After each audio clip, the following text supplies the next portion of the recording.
The first question, of course, though, is, and this is my question up the top, is what the heck are aged leads?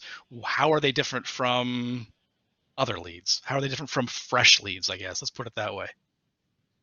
Yeah, and then that's really kind of the best place to start. I mean, for the most part, kind of the simplest definition of age leads is they're simply, for most providers, they are actually internet leads, real-time internet leads, as most of you have probably been introduced to or thought about maybe buying or have actually worked real-time internet leads that are just a little bit older.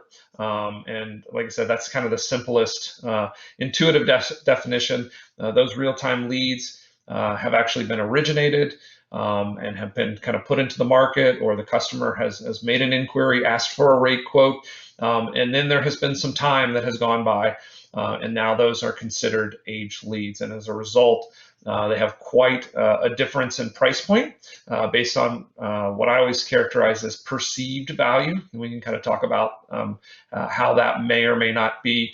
The other thing that's kind of really important to understand, if we were to get into kind of the underlying sort of how the lead business works, and usually also the number one question that we get, or probably the number two question that we get, is how many times were these sold?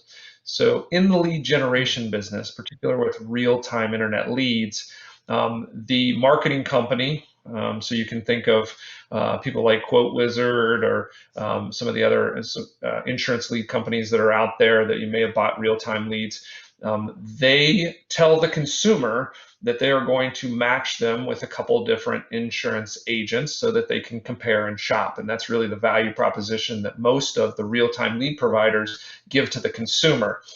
That creates the opportunity for that lead to be sold 3, 4, 5 times. But oftentimes the supply and demand isn't perfectly matched. So maybe that lead company can only sell it 1 or 2 times.